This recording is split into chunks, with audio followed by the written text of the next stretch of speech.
You don't normally see those kinds of little details.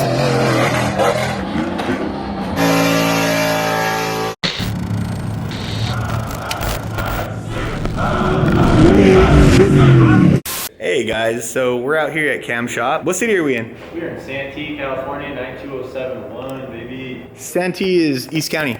Yep. East County, San Diego. This is like pre-runner capital of California. This is the GMT 900 garage right here. Oh man. Why are so many kids from East County and Santee in a pre-runner? I don't know, dude. This is the like off-road mecca right around the corner. Solemnity Craft, Jimmy Whitesell's right here next door. This is literally the place to be if you're an off-road fanatic. So. Heck yeah, man. Well, look at this bad boy finally coming together. This is it, dude. Was that Izzy shop for a bit, right? 2 years in the making. After we decided to fold it in half at the Hoonigans, it scumbagged me into launching. I think booster. I think we might have a clip of that.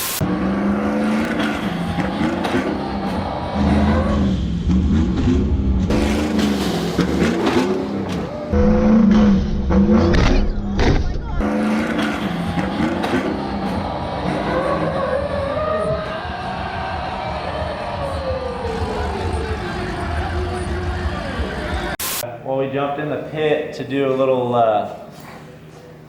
craziness. Right. And after the craziness, I was trying to leave the pit, and I said, "Hey, dude, where are you going? Get back here!" And I'm like, threw it in reverse, backed up. Darren walked up. "Hey, dude, you don't want these lights? You just want some lights?" And I'm like, "Oh, tight. Like, let me get them."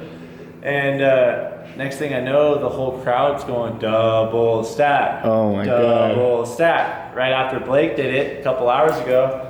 And Blake's car's a little bit shorter. Little shorter. Just a little bit. It's going to the shop after this, so who cares? So let's go. Anyways. Hey, dude. Hey. We lawn darted it, and lawn we darted set it into the block wall. Right. Whatnot. How about we catch that again in slow motion?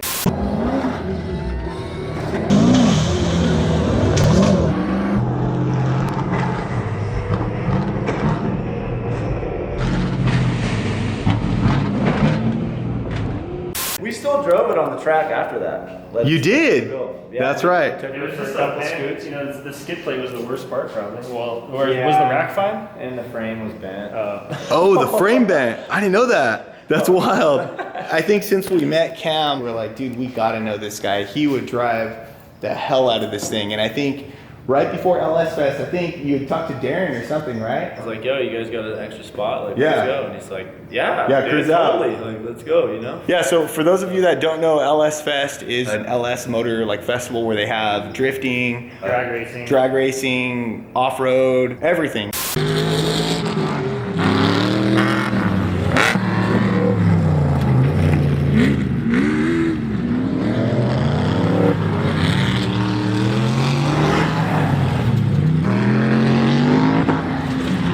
So Cam comes out in this beast and just starts freaking killing it, dude, going huge. And dude, the power that this thing puts out. I mean, what kind of motor did you have at the time? Is it the same motor or setup? It's the same motor. It's the same motor. The setup's a little different now. Okay. Not crazy. Yeah. But it's just it's a mild built LS2, aluminum block LS2. A little cam action in it. Some LS3 ported heads. So it's got the cathedral port heads on it.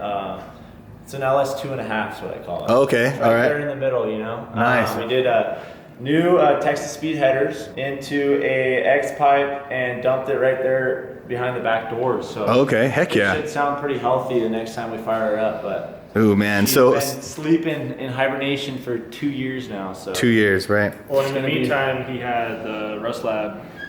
That's true. Kyle's That's true. true. The Rust Lab truck. So In the meantime, quick little story, right? We were in Ocotillo and we heard that Cam was gonna go to Texas. that was Halloween 2000. That weekend, I was Yeah. really upset because everybody was in the desert, and Yeah. I was actually driving to pick up the Rust Lab truck. So Right. I told them, "Look, we're gonna bust an all-nighter, and I'll be there Sunday morning." And you stayed true to your word. And I was there at 6 in the morning on Sunday morning. Dude, you remember that? Yeah, I woke up and I thought I was About 2 dreaming. hours. The door was already open and I just see him drive by and I was like, huh? Yes. So Cam ended up picking up this Rust Lab truck built in Texas. Built in Texas. Super cool truck. I wish we could have done an episode on it before it went, but I mean, I think we have some clips we could share with you guys.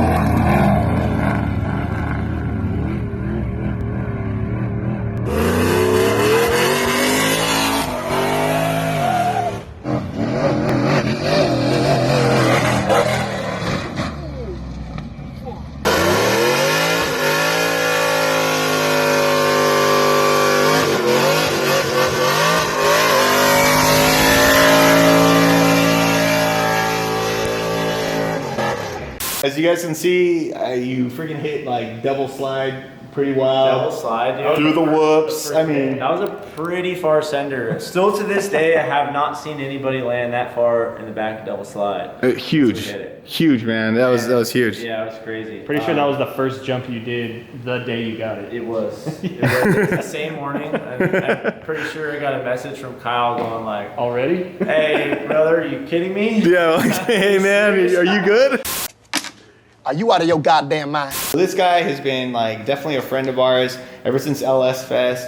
You know, going hard out there, having a good time, super chill dude. So definitely clicked really well with us. So, you know, we've kind of been waiting for him to come back. The truck's been at Izzy shop for 2 years. How far are you in the truck, man? You want to kind of just take us through this really quick? Because this isn't your final episode. This is a part 1 cam. Like first episode. Yeah, yeah. PD. We're really close with the wiring. My buddy Alan Yost, he went through this entire truck and we really tried to take away the stuff that we don't need and keep the stuff that we need, obviously. All kinds of modules were deleted. Went through the entire wiring harness and completely worked the whole thing. We moved the original fuse box that's normally mounted right there on the driver's side where the ump is, actually, more or less. Right. And relocated that inside the cab. We're running that right here in front of the console, if you could see. But Nice. all kinds of stuff going on in here. So- I really wanted to take the time and rewire the truck professionally, so I don't get this thing out there and just dealing with problems. You don't want to deal with the gremlins You don't in there, want man. any of that stuff after you build one of these things. I mean, you spend so much time and energy building this thing, you definitely want it done right. Yeah, in the end game too, when you look at a finished truck and it's wired professionally, you can really tell. Right. You know, the quality and the thought that goes into everything. For sure, man. So this is the Missoula kit. This is a Gen 2 Missoula kit. It's all TIG welded. I really like to keep my trucks uniform, and I don't want a bunch of different fabricators touching them. I want one mind and you know, one hand on there. Izzy did all the work on these bump cans and stuff. We added these up here, all this work here. We added that a few years ago, and that's how I met Izzy. I really liked the work that he did. I tried to take everything that bugged me from the 3 years of driving and owning this truck in the dirt and told him everything, and we changed everything to the way that I wanted it to be. Izzy's added the whole engine cage up front. Okay. We cut the lower cross members out and did fabricated cross members up front, lower cross members. I was gonna do some steering upgrades, but I've never had any steering issues with this truck. Right. Even after lawn darting it and everything, never broke a rack. Okay. So I was kind of reluctant to doing any steering upgrades at this point. Okay. I know with the truck being heavier and, you know, driving it more aggressively that it's gonna be kind of a weak point. But I really like to work through the issues as we go and learn as I go instead of just, you know, splurging and doing something that I don't think is 100% necessary. Yeah, So, baby steps, man. Step by step by step. I think even like our driving style kind of grows with that too. Like, you know, you started off with leaf springs, and then now you're moving it up. you go full traditional, which I get that a lot too. Hey dude, why didn't you go traditional? You got all this money in the back of this truck and you didn't go traditional. Well, A, I like to be different, and B, it's a process. Yeah, so, man. You know, cutting the shock mount off and selling the links to somebody else really in the end game is not that much work. The structure, the back of the truck is there. So the idea was, you know what, I'm gonna take it in steps, run the truck like this. If I need more later, we'll do it. Right. But the end game thought is to build a real 6100 race truck, and this is kind of like a play truck. I probably would never race this thing. But it, you know, if it were to be you know, an argument later in the day, I would cut the shock mounts off, sell the links, ditch the fuel cell, put a big cell in it, bigger shock mounts, you know, coil. Yeah, just So this is the ideal clean pre-runner that you would want. Right. So you're building it to what you would want. No, that's what's up, man. That's what's up. And they're all proportionate, you know, like. Yeah. Yeah, I could have center mounted it, but can the rear end keep up with it? No. Right. So Right. there's tons of things that go into motion where it's kind of like you kind of got to bite off what you can chew. Yeah. It's, I don't know. It is, you know. No, I got you, dude. Yeah, man. You're building it to what you want it to do and how it's gonna and the purpose of if it. we center mount full crazy back half this thing, it's like, how long is the truck gonna be gone, dude? Right. You want to drive. So Missoula kit up front. These kits pull, what is it, like 18? Yep, strapped 18. Strapped to 18. I'm running Izzy Fab's billet rack mount down here. It's a pretty cool item. The factory rack mount is a cast design with a little rubber bushing inside of it.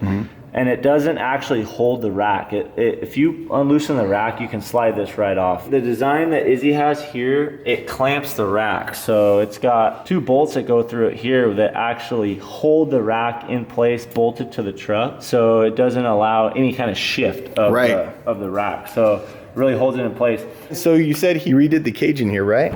He did. I'm happy we got the seats out of this right now so you guys can actually see the structure, but... So I'm 6'4", and the way that we designed the seat mounts on the floor were good. The mounts are about as low as they can go with sliders. However, I wasn't able to get enough like leg room out of it. It was pretty tight. So we actually kicked the B pillar back. You can see the notches in these tubes, these vents. Right. Here, we kicked that back, and then we also kicked all the door tubes in about 2 inches so we could clear the stock panels. Nice. That was key. I didn't like not having door panels. Right. The Gen 1 cage, we pushed all the tubes out as wide as we could go because I'm tall and lengthy and I didn't want door tubes like close to me. You ride in a lot of cage trucks and it's just a very, very, very tight fit. So with this, you got the stock door panels back. I mean, and that's a nice touch, brother. I was at Home Depot one day and I found this cool tool bag. And I got a genius idea that Izzy could cut out a plate like this on the table and kind of make a mount for this bag that would hook in without a tie down. That's and awesome. It actually just slides right in and clicks. No way. Tie down. That's is pretty cool. That is really cool. The details, man. It's all in the details. Got our first aid kit over there. That's One Life Trauma. Right. I've heard of One Life Trauma. So they offer like some really good survival like first aid kits, right? They do, man. And at the end of the day, you never know what could go wrong. It may not be you. It may be somebody else. Somebody flying on a trail. We've been there, huh? In the desert, we always come across crazy stuff. Desert, like this stuff happens in a split second. So yeah. To be prepared. What are the plans for the dash? I'm assuming you're gonna go stock still? It's 100% stock dash. I still have all the wood grain, stock double din, stock air conditioning. Everything that was factory in this truck will work. Glove compartment. You don't normally see those kinds of little details, man. That's cool. So Izzy built this whole setup. And again, you guys get to see the setup without the tires on and a lot of the panels so you guys can see the structure of it. But Izzy Fab, as you can see, just killed it on this thing. I brought in the truck with this axle. This axle was the one that Grant originally put in here. It all the purchase from this leaf springs and whatnot. Okay. He goes, dude, you need to ditch this thing, get a new one. I don't want to cut all this shit off it. Yeah. And I told him, no, I want to keep this pro-am housing, dude. That's sick. Dude, you're the worst. Why are you the way that you are? What's going on with the single coilover? So this is what you were explaining that. So this setup's a little different from the ordinary. It's kind of gaining popularity now. It's a 1-to-1 ratio with a single coilover. Normally they're mounted on the axle. This one's actually in the link pocket. So it should work a little better. Nice, man. Have less jitter over the small stuff and react better in the long term. So no internal bypass on that thing? Just no, there's an internal bypass. Oh, there is? Yeah, okay. It's a 3.0 IBP. How do you adjust that?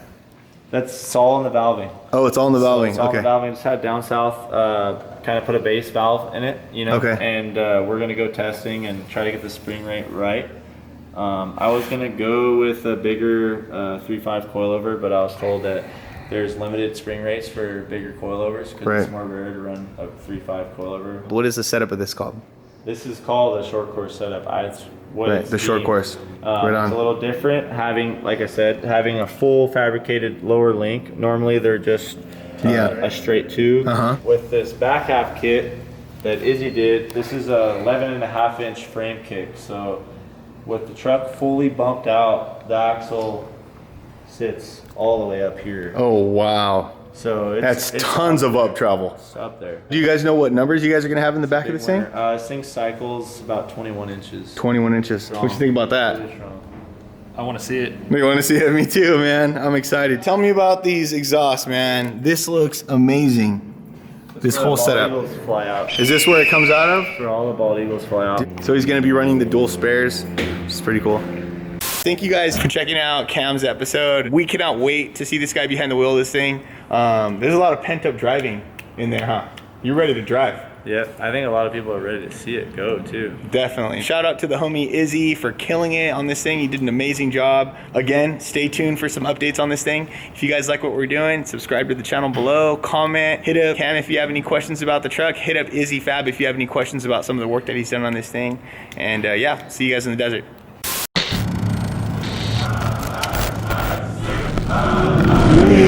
Yeah.